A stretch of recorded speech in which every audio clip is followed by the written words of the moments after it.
Yang pertama saya akan mulai dulu dengan firman Allah Subhanahu wa taala dalam pembukaan bahasan kita dalam surah Al-Ahzab surah nomor 33 ayat 21. Bagi teman-teman yang mengikuti materi ini bisa melihat aplikasi Al-Quran di handphonenya. Ini landasan awalnya. Kenapa kita membahas tentang Nabi Muhammad SAW? Berikut sifat-sifat masih akan kita bahas insyaallah. Bunyinya a'udzubillahi minasyaitonirrajim. Qad kana lakum fi rasulillahi uswatun hasanatun liman kana yarjullaha wal yawmal akhir wa dzakarallaha katsira. Sesungguhnya telah ada pada diri Rasulullah Muhammad sallallahu alaihi wasallam suri tauladan yang baik bagi kalian, yaitu bagi orang-orang yang mau mengharapkan rahmat Allah. Dia dapat rezeki, dipenuhi kebutuhannya, dimaafkan kesalahannya, diberikan kebahagiaan dunia, diselamatkan, dan juga diberikan kebahagiaan di akhirat.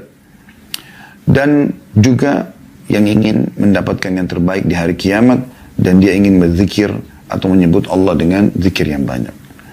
Firman Allah SWT dalam surah Al-Ahzab ayat 21 ini menekankan kepada kita bahwasanya ada anjuran dari langsung sampai pencipta Allah agar menjadikan Nabi Muhammad SAW sebagai suri tauladan.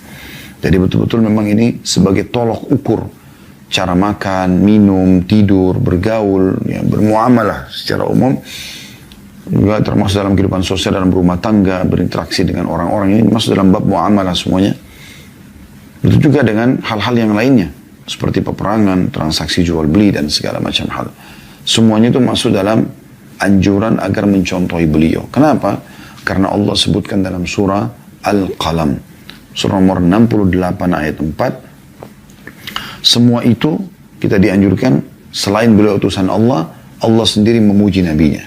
Perhatikan, dan ini menjadi landasan bahasan kita. Surah Al-Qalam surah nomor 68 ayat 4. A'udzu billahi minasyaitonir rajim wa innaka la'ala khuluqin 'azim. Sungguhnya kau Muhammad benar-benar memiliki budi pekerti atau akhlak yang mulia. Jadi memang Allah Subhanahu wa taala yang langsung memuji ciptaannya ini. Dan ini bukan main-main, ya. Andai saja seseorang di antara kita seperti Anda yang ikuti acara dari Zoom misalnya, berada di satu perusahaan, atau teman-teman yang ikuti acara kita live di medsos, Anda ada di satu perusahaan. Bagaimana perasaan Anda pada saat Anda dipuji oleh atasan Anda? Dikumpulin orang-orang, kemudian dikatakan kalau si fulan ini atau si fulana ini orang yang saya recommended, orang yang baik akhlaknya, orang yang berprestasi di perusahaan, maka saya yakin dia akan bangga. Mungkin menjadi sebuah momentum terindah, ya, dalam hidupnya. Maka bagaimana dengan Nabi Muhammad SAW yang Allah kekalkan dalam Al-Quran, yang akan dibaca oleh miliaran orang-orang beriman sampai menjelang hari kiamat nanti, yaitu wa innaka la'ala khuluqin 'azim. Sesungguhnya kau hai Muhammad memiliki budi pekerti yang baik, ya, akhlak yang sempurna. Juga alasan yang lain teman-teman sekalian, karena memang Nabi Muhammad SAW adalah utusan Allah, ya. Dan kita bisa lihat firman Allah Subhanahu wa taala tentang masalah itu. Jadi suri tauladan ini karena beliau memiliki akhlak yang baik dan juga beliau memang diutus untuk alam semesta. Allah sebutkan dalam surah Al-Anbiya surah nomor 21 ayat 107, A'udzu billahi minasyaitonir rajim wa ma arsalnaka illa rahmatan lil alamin. Kami enggak mengutus kau hai Muhammad kecuali sebagai rahmat bagi semesta alam. Semuanya, jin, manusia, tumbuh-tumbuhan, hewan-hewan. Nabi Muhammad SAW bukan hanya sekedar untuk orang-orang Islam, tapi diutus oleh Allah untuk alam semesta ini. Demikian juga dalam surah Al-A'raf, surah nomor 7 ayat 158, Allah menekankan dan memerintahkan baginda Nabi Muhammad SAW untuk menyampaikan bahwasanya beliau utusan Allah, beliau harus dicontohi segala sesuatunya, diikuti ajarannya. Ya. Al-A'raf 158, A'udzubillahi minasyaitonirrajim, Qul ya ayuhan nasu inni rasulullahi ilaikum jami'a. Al-ayah, yang artinya, katakan hai Muhammad, sebar luaskan, sampaikan kepada semuanya.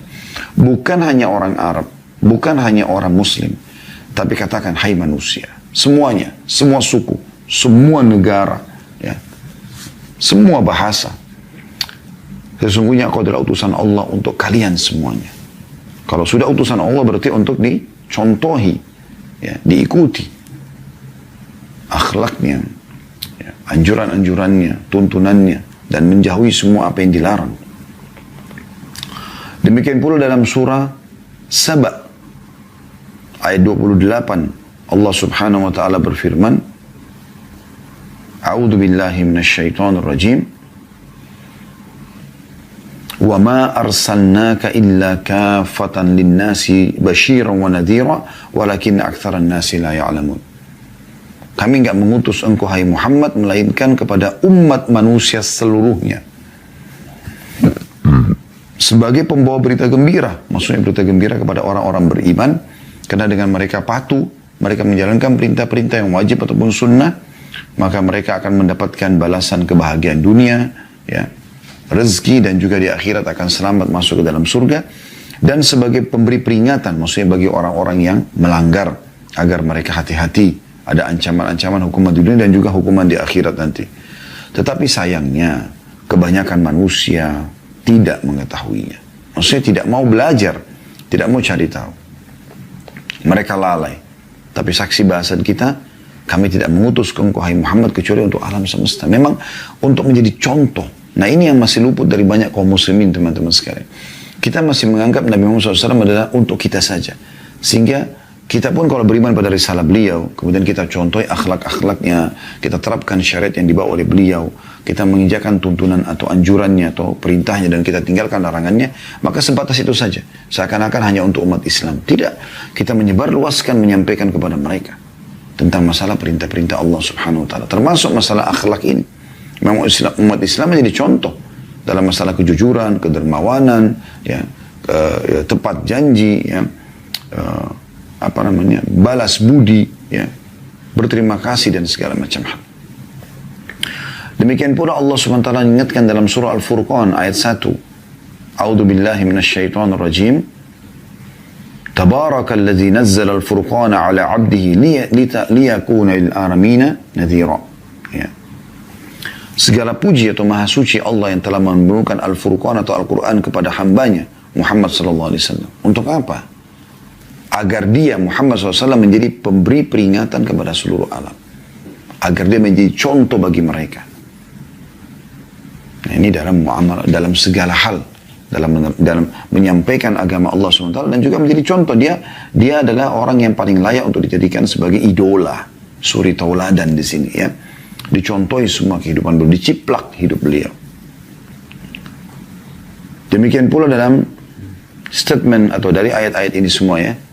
Ada cukup banyak ayat tapi saya langkahi saja, ada beberapa yang saya susun. Namun ada yang saya ingin titik beratkan karena masih ada banyak poin-poin yang akan kita bahas tentang akhlak Nabi SAW. Dari semua ayat yang tadi kita bacakan itu, ada statement yang menarik dari Ibnu Taimiyah rahimahullah. Beliau mengatakan, wajib bagi manusia untuk mengetahui bahwasanya Allah Azza wa Jal, Allah yang maha mulia dan maha tinggi telah mengutus Muhammad SAW kepada manusia dan jin. Dan wajib bagi mereka untuk beriman kepada beliau dan beriman dengan wahyu yang beliau bawa dan mentaati beliau. Mereka manusia harus, atau mereka dalam kurung manusia, harus menghalalkan yang Allah dan Rasulnya halalkan dan mengharamkan apa yang diharamkan oleh keduanya. Mereka harus pula mencintai yang Allah dan Rasulnya Sallallahu Alaihi Wasallam cintai dan membenci yang Allah dan Rasulnya benci. Setiap orang yang telah tegak hujjah atau telah sampai padanya argumentasi dengan risalah atau wahyu, dalam kurung wahyu, Muhammad Sallallahu Alaihi Wasallam dari kalangan manusia dan jin, kemudian tidak beriman padanya, maka berhak mendapatkan siksa dari Allah Subhanahu Wa Taala. Sebagaimana orang kafir yang telah diutus Rasul bagi mereka, seperti kaum Lut, kaum Saleh, kaum Shu'aib, kaum Nuh, ya, kaum nabi-nabi sebelum Nabi Muhammad SAW yang kufur, maka mereka dihukum oleh Allah Subhanahu Wa Taala. Inilah landasan yang telah disepakati oleh sahabat-sahabat Nabi Ridwanullahi alaihim, para tabi'in, ya, orang-orang yang belajar dari para sahabat Nabi, ya, dan juga para imam kaum muslimin, ulama-ulama kaum muslimin, dan seluruh kelompok kaum muslimin yang merupakan ahli sunnah wal jamaah dan selain mereka. Artinya, yang disampaikan oleh Ibnu Taimiyah ini sesuatu poin penting, teman-teman sekalian. Kita bukan hanya sekedar membahas, oh akhlak Nabi itu ramah, jujur, amanah, dermawan. Ini loh keutamaannya, lalu Anda amalkan. Bukan cuma itu. Sebelum itu semua, kita harus paham bahwasanya Rasulullah SAW memang diutus untuk alam semesta. Jadi Islam yang beliau bawa, akhlak yang beliau contohkan, bukan hanya untuk kita, tapi untuk kita sebarluaskan kepada orang-orang. Untuk kita contohkan kepada mereka. Biarkan dunia menyaksikan bahwasanya umat Islam itu jujur, karena Rasulullah SAW utusan Allah kepada mereka jujur. Kita semua amanah, karena memang Nabi SAW amanah. Kita contohi beliau dan memang beliau perintahkan untuk beramanah. Kita semua berbakti dengan orang tua, karena memang itu adalah bagian daripada perintah beliau SAW, dan seterusnya. Serta kita menjauhi semua sifat-sifat buruk, dari bohong, menipu, menggunjing, memfitnah, memukul, mencuri, mengganggu orang lain. Ya. Karena memang Nabi SAW jauh dari semua itu, dan beliau melarang itu semuanya. Jadi lingkupnya bukan hanya sekedar untuk umat Islam, tapi untuk seluruh alam semesta. Di saat umat Islam menerapkan apa yang diajarkan Nabi SAW, disitulah akan nampak bagaimana besarnya efek daripada keislaman itu. Bukankah kita sudah baca dalam sejarah bagaimana Islam masuk di Nusantara ini dikarenakan ya, akhlak para pedagang kaum muslimin yang jujur, yang ramah, sehingga membuat masyarakat Indonesia pada saat itu merasa kagum dan akhirnya mereka tertarik dan menanyakan tentang agama ini. Dan begitu dicontohkan oleh Nabi SAW. Beliau pernah didatangi oleh seorang pendeta Yahudi, kisah yang menarik. Yahudi ini kebetulan pernah Nabi SAW punya utang piutang sama orang ini, dan punya akad waktu pembayaran. Sebelum tiba masa pembayaran, orang ini lalu datang kepada Nabi Muhammad SAW di masjid beliau. Beliau lagi duduk berhadapan dengan para sahabat, atau lagi ya, berhadap-hadapan dengan para sahabat. Tanpa banyak bicara, orang Yahudi ini tiba-tiba berdiri di sebelah Nabi SAW. Dan beliau menggunakan imamah. Ada lilitan kain imamah yang jatuh terulai ya, di pundak beliau SAW. Lalu kemudian orang Yahudi ini menarik tadi, ya, yang dari sebelah sini ditarik ya, karena tadi kan ada lilitan di leher beliau SAW. Kemudian ditariklah dari sini ya, ditarik dari belakang itu. Dengan keras hingga leher beliau kecekik. Orang Yahudi ini berani melakukan itu di hadapan para sahabat. Dan berarti benar pada Nabi Muhammad SAW. Tanpa banyak bicara, sahabat semuanya marah. Umar bin Khattab tiba-tiba henuskan pedang. Lalu mengatakan, ya Rasulullah, izinkan saya tebas lehernya orang Yahudi. Maka Nabi SAW memberikan isyarat kepada para sahabat agar tenang. Jangan buru-buru. Sambil dalam kondisi tercekik, Nabi Muhammad SAW masih dengan tenang menjawab, mengatakan, ada apa wahai Yahudi? Dia mengatakan, wahai Muhammad, bayar utangmu. Sungguh kalian kaum Quraisy suka menunda-nunda membayar utang. Bayangkan, sudah kasar caranya mencekik, dan ngomongnya kasar lagi. Maka kata Nabi SAW, dalam kondisi masih dicekik, akhirnya ditarik imamanya. Beliau mengatakan, bukankah ya, belum tiba waktunya? Karena ada kesepakatan gitu. Kata dia tidak, saya mau dibayar sekarang. Maka Nabi Muhammad SAW menunjuk Umar bin Khattab yang ada di hadapannya mengatakan, hai Umar, pergilah ke Baitul Mal, ambilkan utangku, ya, sekian sa' kurma. Sa' itu kayak 2 genggaman telapak tangan orang dewasa. Bayarkan kepada orang ini dan tambah lagi yang senilai dengan itu.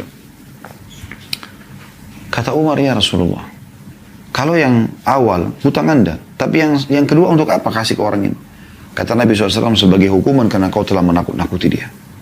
Nabi SAW malah mengingatkan Umar agar jangan tergesa-gesa mengambil langkah, sementara saya ada. Tenang aja. Nabi SAW mampu membunuh orang itu seketika, karena setiap nabi-nabi diberikan kekuatan 10 orang laki-laki. Tapi beliau luar biasa dalam masalah ini. Setelah itu orang Yahudi itu jalan bersama Umar ke Baitul Mal. Umar dengan marah pada orang Yahudi ini. Kemudian beliau, ya, Umar mengumpulkan utang-utang Nabi SAW. Pada saat selesai, dia baru membungkus lagi tambahan daripada nilai ya, yang Nabi SAW perintahkan. Maka Yahudi tersebut mengatakan, tidak usah hai Umar.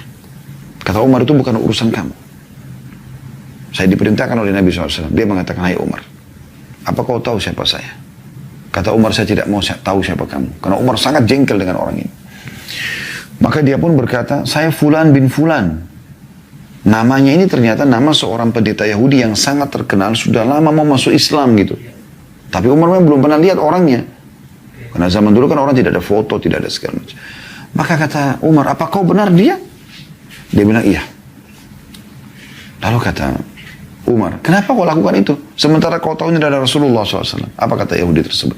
Hai Umar, apa kau kira saya ini orang gila? Coba renungi. Saya datang ke masjid kalian. Saya cekik Nabi kalian. Saya berkata kasar dengan Nabi kalian. Coba bayangkan. Saya udah tahu konsekuensinya.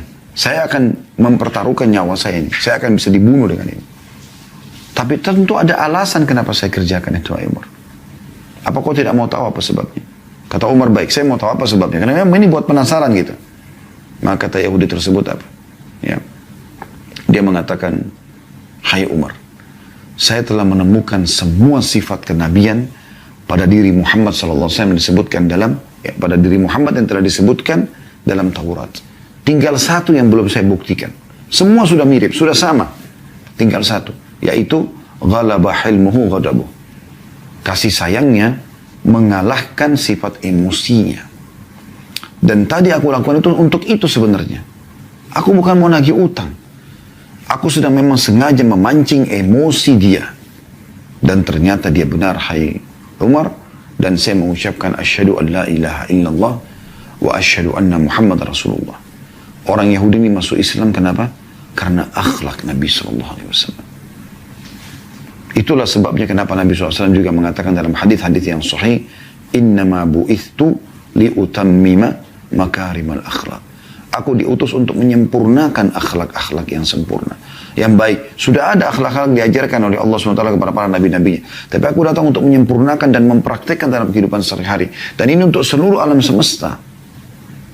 Di dalam hadis yang lain, innama bu'ithtu liutammima salihal akhlaq. Sesungguhnya aku diutus untuk menyempurnakan akhlak-akhlak yang baik. Nah ini luar biasa gitu.